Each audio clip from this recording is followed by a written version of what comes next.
Hello everyone, hope you all are doing very well and welcome to my channel. आज ਦੀ ਇਸ class ਦੇ ਵਿੱਚ ਆਪਾਂ ਕਰਨਾ ਹੈ ਪ੍ਰੀਵੀਅਸ ਈਅਰ ਕੁਐਸਚਨਸ ਨੂੰ ਡਿਸਕਸ ਔਰ ਇਹ ਪ੍ਰੀਵੀਅਸ ਈਅਰ ਕੁਐਸਚਨਸ ਮੈਂ ਲਏ ਆ PPSC junior auditor Chandigarh junior auditor ਦੇ ਐਗਜ਼ਾਮ 'ਚੋਂ। ਜਦੋਂ ਮੈਂ ਇਹ ਪੇਪਰ ਐਨਾਲਾਈਜ਼ ਕਰ ਰਹੀ ਸੀ ਤਾਂ ਕਾफ़ੀ ਜ਼ਿਆਦਾ ਵੇਟੇਜ ਕੋਸਟ ਅਕਾਊਂਟਿੰਗ ਕੁਐਸਚਨਸ ਦੀ ਸੀਗੀ ਤੇ ਫਾਈਨੈਂਸ਼ੀਅਲ ਅਕਾਊਂਟਿੰਗ ਕੁਐਸਚਨਸ ਦੀ ਸੀਗੀ।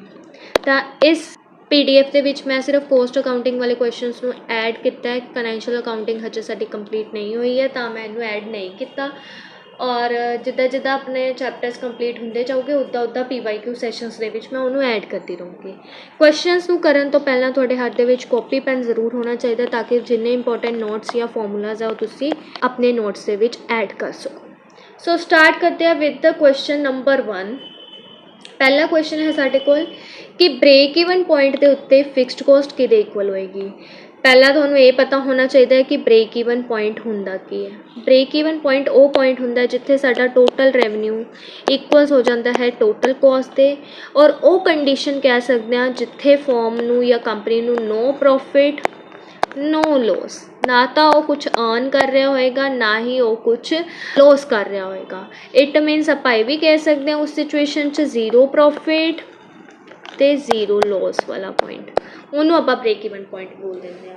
हुण तुसीं कॉन्ट्रीब्यूशन दे इस क्वेश्चन नूं करन वास्ते कॉन्ट्रीब्यूशनस दे फॉर्मूलाज तुहानूं पता होने चाहिए। सारे दे सारे फॉर्मूलाज मैं अपनी क्लासिस दे विच करवाए हैं, तुसीं अच्छे तरीके दे नाल याद करना है।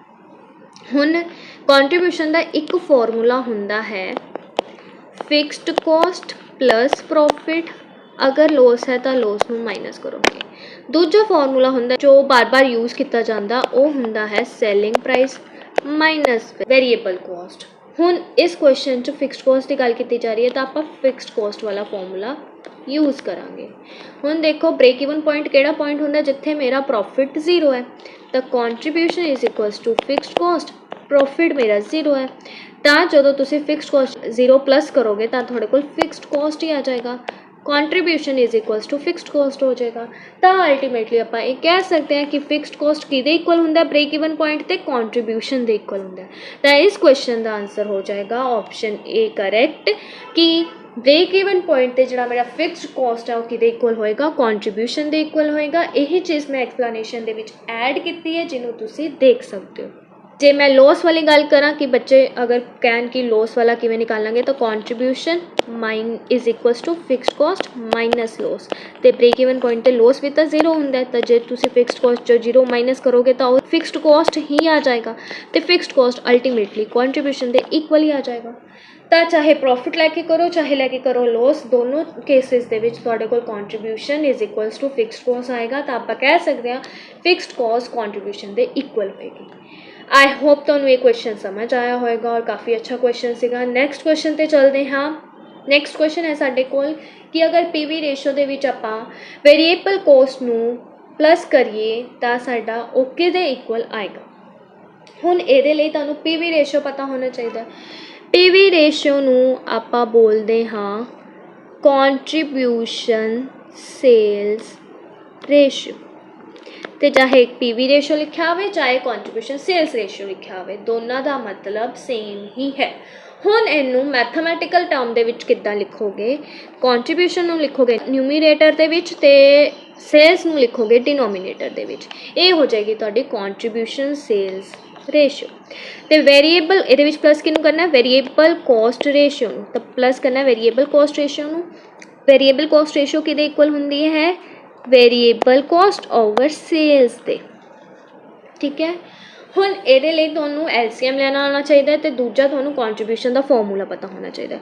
कॉन्ट्रीब्यूशन का फॉर्मूला की हुंदा sales price minus variable cost, ठीक है। तो जे मैं तुहानूं इहदे विचों सेल्स निकालण नूं कहां तो तुसीं किद्दां निकालोगे, कॉन्ट्रीब्यूशन इत्थे ही रहेगा, ए वाला माइनस दा वेरीएबल कॉस्ट इस साइड आके लैफ्ट हैंड साइड आके पॉजिटिव दा वेरीएबल कॉस्ट बन जाएगा तो वो सेल्स दे इक्वल हो जाएगा। तो जे मैं तुहानूं कहां सेल्स निकालना है तो तुसीं इदां लिख सकते हो ना इनू इस चीज़ नूं। तो हुण आपां चलदे हां अपने LCM दे उत्ते। तुहाडे कोल टर्म की आई contribution over sales plus variable cost over sales, ये होगी तुहाडी PV रेशो, ये होगी तुहाडी वेरीएबल कॉस्ट रेशो। ठीक है। हुण LCM लवो, बिगनर्स है जिहड़े उन्हां नूं LCM नहीं लैना आंदा तां मैं बेसिक तो सिखा रही हाँ। डिनोमीनेटर और डिनोमीनेटर दा लैंदे हुंदे LCM, जे वो वैल्यू हैगी है सेम दोनों साइड ते तां तुसीं सेम वैल्यू LCM दे विच लिख दोगे। S मीनस सेल्स, ते इनीशियल डिनोमीनेटर दे नाल उहनूं करना पेगा डिवाइड। जो तुसी सेल्स नूं सेल्स नाल डिवाइड करोगे तो तुहाडे कोल जो आंसर आएगा उन्नूं न्यूमीरेटर वाले वेरीएबल दे नाल मल्टीप्लाई करना हुंदा है। ठीक है। हुण देखो जे सेल्स नूं सेल्स नाल डिवाइड करोगे इक्वेशन खत्म होके 1 आ जाएगी। 1 आया, 1 नूं कॉन्ट्रीब्यूशन नाल मल्टीप्लाई किया तो 1 नूं जिहदे नाल भी मल्टीप्लाई करोगे वही वेरीएबल आ जाएगा, तो कॉन्ट्रीब्यूशन दा कॉन्ट्रीब्यूशन आ जाएगा न्यूमीरेटर दे विच। इदा ही राइट हैंड साइड ते करोगे, सेल्स नूं सेल्स नाल डिवाइड करोगे 1 आ जाएगा, न्यूमीरेटर वेरीएबल कॉस्ट है उहदे नाल मल्टीप्लाई करोगे वेरीएबल कॉस्ट ही आ जाएगा प्लस दे विच। हुण जिहड़ा मैं फॉर्मूला लिखवाया आपां कॉन्ट्रीब्यूशन च अगर वेरीएबल कॉस्ट प्लस करते हैं तो किहदे इक्वल आंदा है, सेल्स दे इक्वल आंदा है। तां आपां साडे कोल अल्टीमेटली इक्वेशन की बनी, contribution plus variable cost over sales. तां मैं ये चीज़ कह सकती हाँ ए वाली इक्वेशन सेल्स दे इक्वल है, तां इस जगह ते आपां सेल्स लिख सकते हैं। डिनोमीनेटर दे विच सेल्स हैगा ही है, जदों सेल्स नूं सेल्स नाल डिवाइड करोगे तो तुहाडे कोल 1 आंसर आएगा। तो इस क्वेश्चन का आंसर हो जाता है ऑप्शन नंबर सी करैक्ट, कि अगर तुसी पीवी रेशियो नूं प्लस वेरीएबल कॉस्ट रेशियो करोगे तो तुहाडा आंसर हमेशा 1 आएगा। मैं तुहानूं सारी डेरिवेशन भी करवा दी है with LCM, with equation, with formula. I hope ये क्वेश्चन तुहानूं समझ आया होएगा। नैक्सट क्वेश्चन के उत्ते चलते हैं। नैक्सट क्वेश्चन है साडे कोल कि मार्जिन ऑफ सेफ्टी गिवन है 28%, कॉन्ट्रीब्यूशन सेल्स रेशियो गिवन है 60%। हुण कॉन्ट्रीब्यूशन सेल्स रेशियो ना दे के वो सीधा पीवी रेशियो भी कह सकते सीगे, तो दोनों का मतलब सेम है। ठीक है। हुण इत्थे इस क्वेश्चन लिए तुहानूं प्रॉफिट के फॉर्मूलाज पता होने चाहिए। प्रॉफिट के 2 फॉर्मूलाज है according to break even points chapter के। 2 फॉर्मूलाज है वो, एक तो हैगा तुहाडे कोल पहले तो तुहानूं कॉन्ट्रीब्यूशन का फॉर्मूला मैं जिहड़ा लिखवाया सी उहदे तो ही साडा प्रॉफिट का फॉर्मूला निकलता है। Contribution is equals to fixed cost plus profit. जे प्रॉफिट निकालना है प्रॉफिट नूं राइट हैंड साइड ही रहन दो, फिक्सड कॉस्ट इधर आके माइनस हो जाएगा। तो कॉन्ट्रीब्यूशन च जदों फिक्सड कॉस्ट माइनस करोगे वो तुहाडे कोल आएगा प्रॉफिट। एक फॉर्मूला आ हो गया। जे तुहानूं क्वेश्चन दे विच इन्फॉर्मेशन कॉन्ट्रीब्यूशन और फिक्सड कॉस्ट दी गिवन है तो प्रॉफिट इदां निकलेगा, पर हुण इत्थे मार्जिन ऑफ सेफ्टी और कॉन्ट्रीब्यूशन सेल्स रेशियो गिवन है तो दूसरा फॉर्मूला बनता प्रॉफिट का, margin of safety they which multiply कर दो पीवी रेशियो। पीवी रेशियो का मतलब की है, कॉन्ट्रीब्यूशन सेल्स रेशियो। जो तुसीं इन्हां दोनों वेरीएबल्स नूं मल्टीप्लाई कर दोगे तो तुहाडे कोल प्रॉफिट निकल के आएगा। हुण इस क्वेश्चन नूं सॉल्व कर लैंदे हैं, क्योंकि इन्फॉर्मेशन मार्जिन ऑफ सेफ्टी और पीवी रेशियो की गिवन है तो ये वाला फॉर्मूला यूज़ करांगे। Margin of safety 28%, contribution sales ratio है 60%। लगा दो मार्जिन ऑफ सेफ्टी 28% है तो उन्होंने तुसी 0.28 लिख सकते हो, तो 60% है पीवी रेशियो उन्होंने 0.60 लिख सकते हो। 0.28 नूं मल्टीप्लाई करोगे 0.60 नाल तुहाडे कोल आएगा 0.168। हुण ऑप्शंस देखो परसेंटेज, तो इनू परसेंटेज दे विच निकालने वास्ते तुहानूं इनू मल्टीप्लाई करना पेगा 100 नाल। 0.168 नूं 100 नाल मल्टीप्लाई करोगे, पॉइंट हटाओगे 3 0 आ जाओगी, क्योंकि पॉइंट तो बाद 3 डिजिट्स है। 0 नाल 0 कैंसल, 0 नाल 0 कैंसल, 1 0 रह जाएगा तो तुसीं 1 0 का पॉइंट लगा दोगे, एक डिजिट छोड़ के पिछों दी 16.8 आ जाएगा। 16.8% दे विच आंसर आ जाएगा। हुण ऑप्शन देखते हैं 30%, 33%, 12%, नन ऑफ द अबव, तो यदा ऑप्शन डी करैक्ट हो जाएगा। नन ऑफ द अबव यदा आंसर, क्योंकि ऑप्शन दे विच किते भी 16.8% वैल्यू गिवन ही नहीं है, तो तुसी इनू डी मार्क करोगे, नन ऑफ द अबव। हुण मैं दोनों फॉर्मूलाज लिखवाते हैं, दोनों तुसी अपने नोट्स विच ऐड कर लेना। वैसे ये वाला फॉर्मूला ऐड किया होया मैं नोट दे विच कॉस्ट अकाउंटिंग दे, ये वाला फॉर्मूला नवा सीगा, इनू तुसी ऐड कर लेना। नैक्सट आंदा है साडे कोल आइडल टाइम वेरिएंस किहदे इक्वल हुंदा है, तो ये डायरैक्ट फॉर्मूला पूछ रहे हैं। आइडल टाइम वेरिएंस का फॉर्मूला पता होना चाहिए, वो इक्वल हुंदा idle time into standard rate, ना कि idle time into actual rate, ना ही idle time over standard rate. तो नन ऑफ अबव तो एलिमिनेट ही हो गया, तो ऑप्शन ए दा करैक्ट हो जाएगा जदों तुसी आइडल टाइम नू स्टैंडर्ड रेट दे नाल मल्टीप्लाई कर दोगे।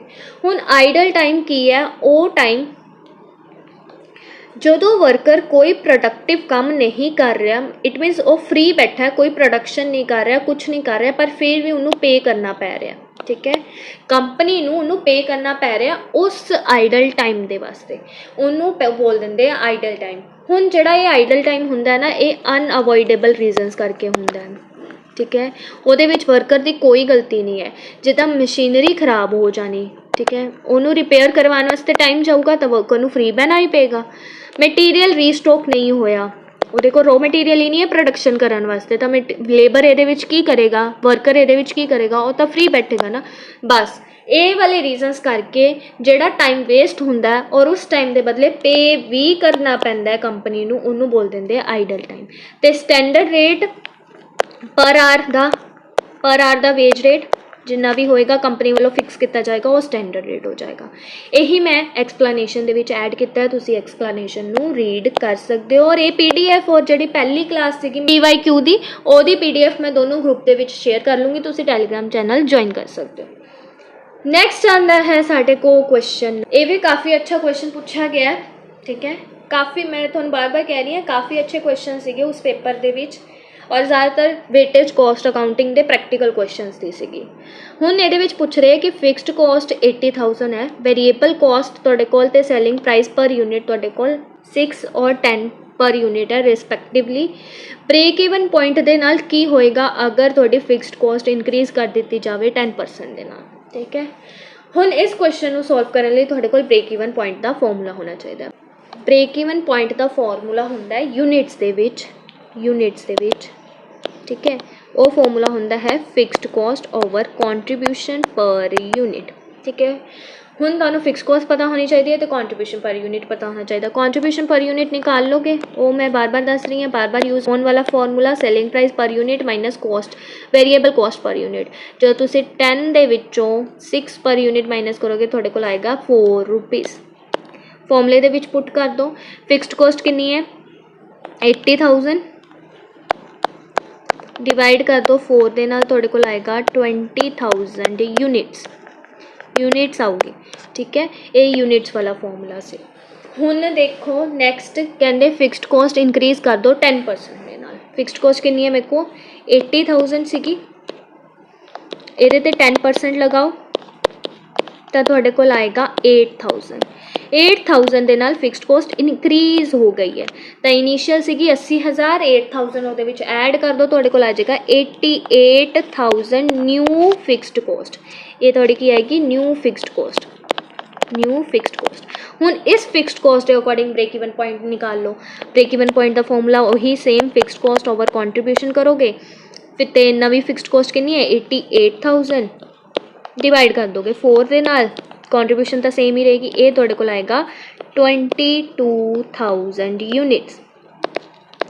हुण साफ साफ सानू ये तो पता लग रहा है ब्रेक इवन पॉइंट है जिहड़ा वो मेरा इनक्रीज़ होया है ना 2,000 दे नाल। इत्थे 20,000 सी, इत्थे 22,000 आया तो 2,000 के डिफरेंस नाल इनक्रीज़ होया। पर ऑप्शनस देखो किहदे विच है परसेंटेज दे विच है, तो किन्ने परसेंट का इनक्रीज़ आया ये निकालने वास्ते तुहानू फॉर्मूला लगाना पेगा difference over initial break even point into कर दोगे 100। ये फॉर्मूला याद रखना, ठीक है। डिफरेंस ते इनिशियल वैल्यू लोगे मल्टीप्लाई कर दोगे 100 नाल।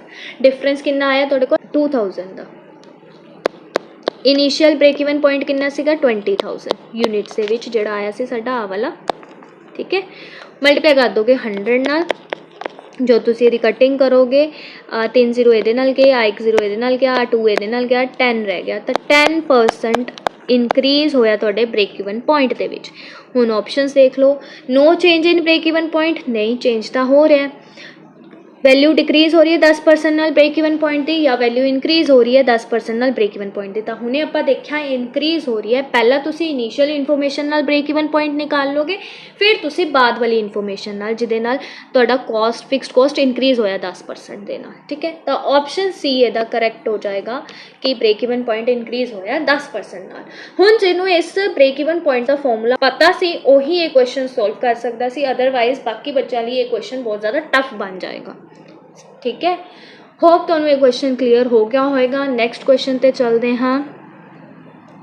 नैक्सट क्वेश्चन है साडे कोल, salary for foreman should be classified as. ਕਹਿੰਦੇ ਉਹ ਸੈਲਰੀ ਜੋ ਫੋਰਮੈਨ ਨੂੰ ਦਿੱਤੀ ਜਾਂਦੀ ਹੈ ਉਹ ਸਾਡਾ ਕੀ ਹੈ, ਫਿਕਸਡ ਓਵਰਹੈਡ ਹੈ, वेरिएबल ओवरहेड है, सैमी वेरिएबल ओवरहेड है या डायरैक्ट ओवरहेड है, सॉरी डायरैक्ट लेबर है।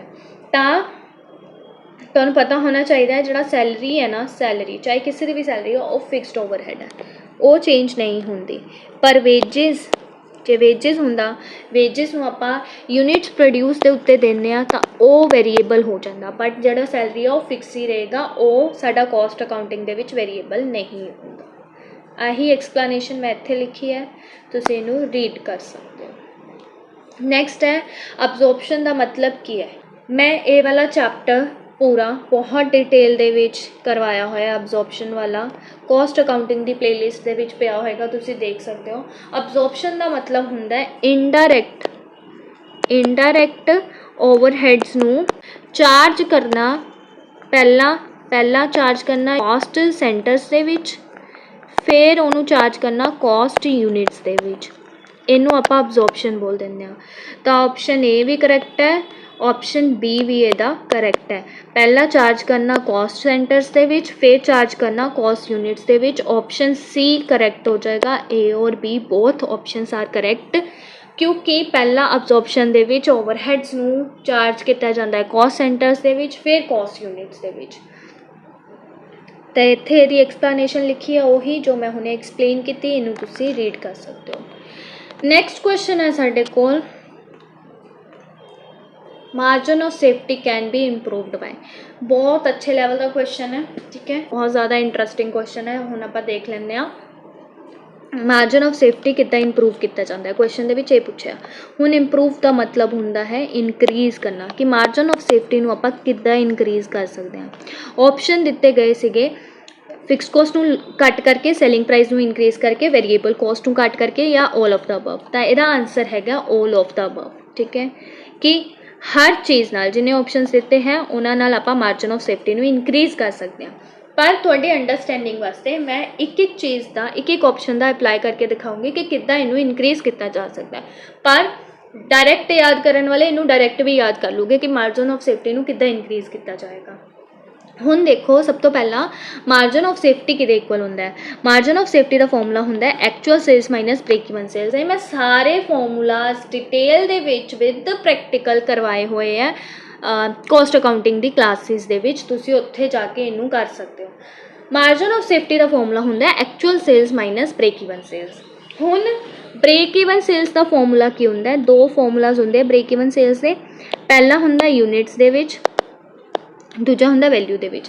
अगर यूनिट्स दे विच निकालना है, सेम फॉर्मूला जो आप ऊपर यूज़ करते आ रहे हैं, फिक्सड कॉस्ट ओवर कर दोगे कॉन्ट्रीब्यूशन पर यूनिट। पर अगर तुसीं वैल्यूज़ दे विच निकालना है तो fixed cost over contribution per unit नू मल्टीप्लाई कर दोगे सेल्स वैल्यू दे नाल, ठीक है। और इस चीज़ नू फॉर्मूले नू इदां भी लिखा जाता है fixed cost over contribution margin ratio. तो अल्टीमेटली इस चीज़ में इदा ही कैलकुलेट किया जाएगा। तो दो फॉर्मूलाज है, यूनिट्स दे विच हैगा fixed cost over contribution per unit, तो वैल्यूज़ दे विच है fixed cost over contribution per unit multiply sales value या फिर सेल्स प्राइस, ठीक है। हुण क्वेश्चन देखते हैं, एक ऑप्शन के नाल इनू सॉल्व करने की कोशिश करांगे ताकि तुहानू ज़्यादा अच्छे तरीके नाल ये कॉन्सैप्ट क्लीयर हो जाए। पहला ऑप्शन सीगा साडे कोल कि फिक्सड कॉस्ट नू कट करके आपां इनू इंप्रूव कर सकते हैं। हुण देखो, फिक्सड कॉस्ट अगर कट हो जाएगा ना तो उहदे नाल तुहाडा ब्रेक इवन पॉइंट रिड्यूस हो जाएगा। जदों तुहाडा ब्रेक इवन पॉइंट रिड्यूस हो गया, उहदे नाल तुहाडा मार्जिन ऑफ सेफ्टी इंक्रीज़ हो जाएगा। हुण मैं तुहानू अप्लाई करके दिखानी है किद्दां। इत्थे ना प्रैक्टिकल जिहड़ा मैं सॉल्व करवाया ना, मतलब टाइप किया ना, इत्थे कुछ टाइपिंग मिसटेक्स है, तुहानू नाल दे नाल मैं ठीक करवा दूँगी। इत्थे तुसीं कर लेना 4 lakhs, ठीक है। हुण देखो, तुहानू इन्फॉर्मेशन गिवन है selling price 10 rupees, variable cost 6 rupees और फिक्सड कॉस्ट दी हुई है 80,000 पर यूनिट दे विच। आ चीज़ां पर यूनिट दे विच गिवन है, ठीक है, दो चीज़ां पर यूनिट दे विच गिवन है। हुण इनू निकालना, सब तो पहला तुसीं की निकालोगे, एक्चुअल सेल्स का तुहानू गिवन है, मार्जिन ऑफ सेफ्टी निकालने लई ब्रेक इवन सेल्स चाहिए, ब्रेक इवन सेल्स निकाल लो। सीधा वैल्यू वाला फॉर्मूला लगाना ताकि सानू ईजी हो जाए उन्होंने माइनस करना। वैल्यू वाला फॉर्मूला लगावांगे ब्रेक इवन सेल्स का, fixed cost over contribution per unit multiply sales price. है ना। आई फॉर्मूला मैं दस्या तुहानूं, या फिर कहते fixed cost over contribution margin ratio, पर अल्टीमेटली उन्होंने इस चीज़ के नाल ही लिखिया जाता है। हुण फिक्सड कॉस्ट कितनी सीगी साडी 80,000 रुपीज़। कॉन्ट्रीब्यूशन पर यूनिट निकाल लो, किद्दां निकालोगे contribution per unit? Selling price दे विचों वेरीएबल कॉस्ट माइनस कर दोगे, 4 रुपीज़ आएगा, 4 आ गया। मल्टीप्लाई करना इस चीज़ को सैलिंग प्राइस के नाल। सैलिंग प्राइस कितना साढ़े कोल 10। जो तुसीं इनू सॉल्व करोगे इत्थे आएगा 20,000। ठीक है, 20,000 आया। 20,000 नूं तुसीं 10 नाल मल्टीप्लाई किया कितना आएगा तुहाडे कोल? 1 2 3 4 5 2 लाख आएगा। ठीक है, हुण देखो तुहाडा मार्जिन ऑफ सेफ्टी कितना आया। इस इंफॉर्मेशन नाल मार्जिन ऑफ सेफ्टी कितना आएगा? मार्जिन ऑफ सेफ्टी होएगा actual sales minus break even sales. Actual sales कितनी है तुहाडे कोल? 4 लाख, माइनस कर दो 2 लाख, तुहाडे को मार्जिन ऑफ सेफ्टी आ गया 2 लाख। ठीक है, 2 लाख आ गया मार्जिन ऑफ सेफ्टी। हुण पहला ऑप्शन की सीगा कि अगर फिक्सड कॉस्ट नूं रिड्यूस कर दिता जाए। मान लो फिक्सड कॉस्ट नूं आपां 60,000 करता। ठीक है, आ इन्फॉर्मेशन सारी कट कर देना, जिहड़ी मैं हुण करवा रही हूँ वो करना। मान लो मैं फिक्सड कॉस्ट नूं 60,000 कर दिता। हुण जिथे तुसीं फिक्सड कॉस्ट 80,000 लई सी ना, उत्थे 60,000 ले लो। करो 60,000 डिवाइड करोगे 4 दे नाल, कॉन्ट्रीब्यूशन तो सेम रहेगी, सैलिंग प्राइस भी सेम रहेगा 10। जो तुसीं इनू सॉल्व करोगे इत्थे आएगा 2, इत्थे आएगा 5, ठीक है, इत्थे आएगा 1, इत्थे आएगा 3। तो तुहाडे कोल कितना आएगा? 1,50,000 break even point. I hope तुहानूं समझ आ रहा होगा। मेरे को स्पेस इन्नी की है जिस मैं समझा सकती हाँ, प्लीज़ नाल नाल देखना। पहले वाले फिक्सड कॉस्ट नाल तुहाडे कोल ब्रेक इवन पॉइंट आया, सॉरी मार्जिन ऑफ सेफ्टी आया 2 लाख, तो ब्रेक इवन पॉइंट भी कितना आया? 2 लाख। ठीक है, हुण जदों मैं अपना फिक्सड कॉस्ट रिड्यूस कर दिता, 60,000 कर दिता, तो मेरे को दसो ब्रेक इवन सेल्स कितना आया? 1,50,000, है ना।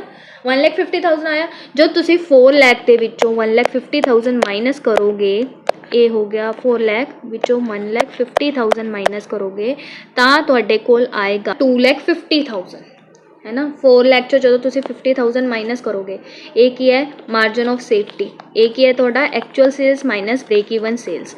जो तुसी इनू माइनस करोगे तुहाडे कोल आएगा 2,50,000।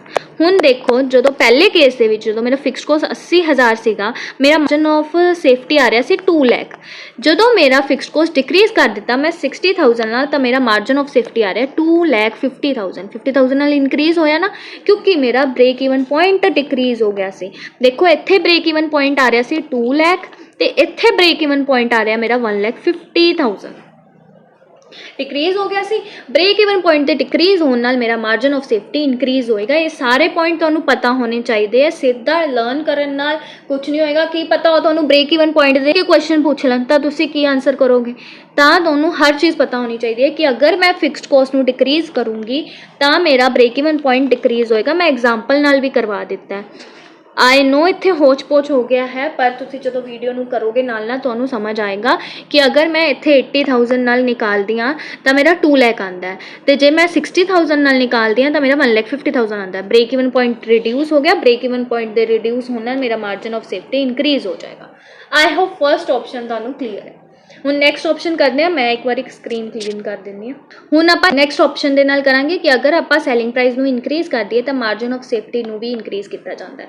पहला देखो कि अगर आपां सैलिंग प्राइस नू इनक्रीज कर दईए उहदे नाल मेरा कॉन्ट्रीब्यूशन इनक्रीज हो जाएगा, तो उहदे नाल कॉन्ट्रीब्यूशन इनक्रीज होने नाल मेरा मार्जिन ऑफ सेफ्टी इनक्रीज हो जाएगा। किवें? हुण आपां प्रैक्टिकल च देखते हैं। इत्थे 10 है, तुसीं दूजे वाला सैलिंग प्राइस कर लो 12 रुपए। ठीक है, हुण पहला तो पहले वाले नाल ब्रेक इवन पॉइंट निकालोगे। जिन्होंने पहला नहीं समझाया मैं दोबारा ब्रेक इवन पॉइंट निकालना सिखा रही हूँ। ब्रेक इवन पॉइंट का वैल्यूज़ के विच फॉर्मूला होंदा है fixed cost over contribution per unit multiply sales price. Fixed cost कितना है तुहाडा 80,000, डिवाइड कर दोगे कॉन्ट्रीब्यूशन 10 चो 6 जाओगे 4, ठीक है, तो मल्टीप्लाई कर दोगे तुसी उस चीज़ नू 10 दे नाल।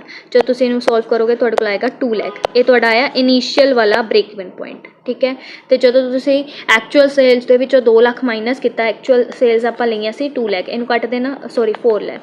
ठीक है, इनू 4 लाख दे विचों 2 लाख गए तो मार्जिन ऑफ सेफ्टी आया सी 2 लाख। ये इनीशियल इन्फॉर्मेशन हो गई।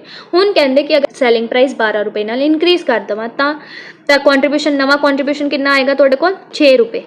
तो हुण सैलिंग प्राइस तुहाडे कोल फिक्सड कॉस्ट हैगी है 80,000, तो कंट्रीब्यूशन पर यूनिट आ गई 6 रुपये, सैलिंग प्राइस होया 12 रुपये। 6 1 दा 6, 6 2 ज़ा 12, तो 2 ਨੂੰ 80,000 ਨਾਲ मल्टीप्लाई करोगे तो ब्रेक इवन पॉइंट आएगा 1,60,000। तो जो तुसी एक्चुअल सेल्स के विचों 4 ਲੱਖ ਦੇ ਵਿੱਚੋਂ 1,60,000 माइनस करोगे तो ਤੁਹਾਡੇ ਕੋਲ आएगा 2,40,000। अपनी एक्चुअल सेल सीगी 4 ਲੱਖ, 4 ਲੱਖ चो जो तुसी ए वाला ब्रेक इवन पॉइंट जो तुसी सैलिंग प्राइस नू इनक्रीज कर दिता वो माइनस करोगे तो आएगा 2,40,000। तो पहला मार्जन ऑफ सेफ्टी सीगा साडे कोल 2 ਲੱਖ, जे साडा सैलिंग प्राइस 10 रुपये सी, हुण जे मैं 12 रुपये कर दिता तो मेरा मार्जन ऑफ सेफ्टी आ रहा 2,40,000, तो साडा 40,000 ना मार्जन ऑफ सेफ्टी इंप्रूव होया। तो ऑप्शन सैकेंड भी सानू क्लीयर है कि अगर मैं सैलिंग प्राइस इनक्रीज करती हाँ वो मेरा कॉन्ट्रीब्यूशन इनक्रीज होएगा, कॉन्ट्रीब्यूशन के इनक्रीज होना मेरा मार्जन ऑफ सेफ्टी भी इनक्रीज हो जाएगा। नैक्सट है लास्ट ऑप्शन साडे कोल कि अगर मैं वेरीएबल कॉस्ट नू डिक्रीज करती हाँ। पहला इनीशियल वाली चीज़ा ही, इनीशियल वाली चीज़ों नाल इत्थे 4 ਲੱਖ है, मैं बार बार दस रही हाँ। इनीशियल वाली चीज़ों नाल ही करो, ब्रेक इवन सेल्स निकालो, fixed cost, contribution per unit multiply selling price, same चीज़ों के नाल कॉन्ट्रीब्यूशन तुहाडे कोल ब्रेक इवन पॉइंट आया 2 ਲੱਖ, तो मार्जन ऑफ सेफ्टी भी कितना आया तुहाडे कोल 2 ਲੱਖ, क्योंकि मार्जन ऑफ सेफ्टी कितना निकलता है actual sales minus break even sales. जो 4 ਲੱਖ चो 2 ਲੱਖ माइनस करोगे तो 2 ਲੱਖ ही आएगा। हुण ऑप्शन की कह रहा है कि अगर मैं वेरीएबल कॉस्ट नू डिक्रीज करता, मान लो मैं वेरीएबल कॉस्ट नू कर दिता 4 रुपये, हुण तुहाडे कोल कॉन्ट्रीब्यूशन कितनी आएगी, 10 दे विचों 4 जाओगे 6 रुपये कॉन्ट्रीब्यूशन आएगी। हुण इस कॉन्ट्रीब्यूशन नाल तुसी अपना फॉर्मूला सॉल्व करो, फिक्स्ड कॉस्ट तो उन्नी रहेगी 80,000, कॉन्ट्रीब्यूशन हुण तुहाडी जिथे कॉन्ट्रीब्यूशन 4 रुपये आ रही सी उत्थे हुण 6 रुपये आ गई, ठीक है। सैलिंग प्राइस 10 ही है, इनू सॉल्व करो, ये आया तुहाडे कोल 3 ते, ये आया तुहाडे कोल 4 ते 2 दे टेबल ते 40,000 आ गया।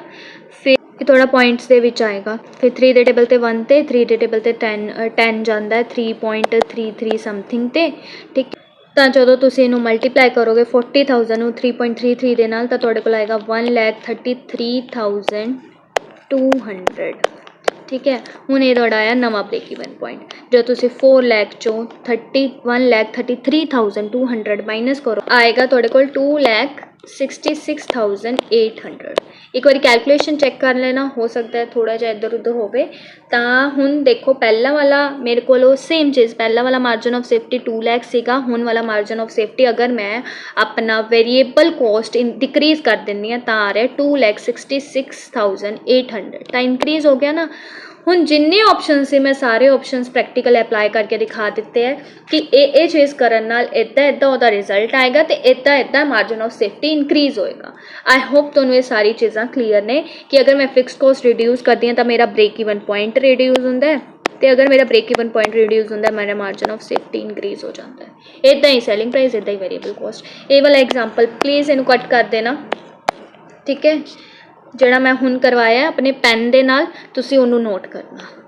होप तुहानूं ये क्वेश्चन भी क्लीयर हो गया होगा, काफ़ी अच्छे लैवल का क्वेश्चन सीगा। नैक्सट आंदा है साडे कोल question, which accounting concept assumes that business will continue operate in future. मैं तुहानूं जो अकाउंटिंग कॉन्सैप्ट एंड कन्वेंशन करवाई सी उस मैं तुहानूं दस्सिया सीगा कि एक गोइंग कंसर्न कंसैप्ट हुंदा है जिहदे विच आपां ये सोच के बिजनेस नूं चलाने आ कि ये लगातार चलता रहेगा आने वाले टाइम तक, ठीक है। इनू आपां बंद करन दा या 2 साल बाद बंद कर देंगे, 3 साल बाद बंद करांगे, इदां नहीं किया जाता।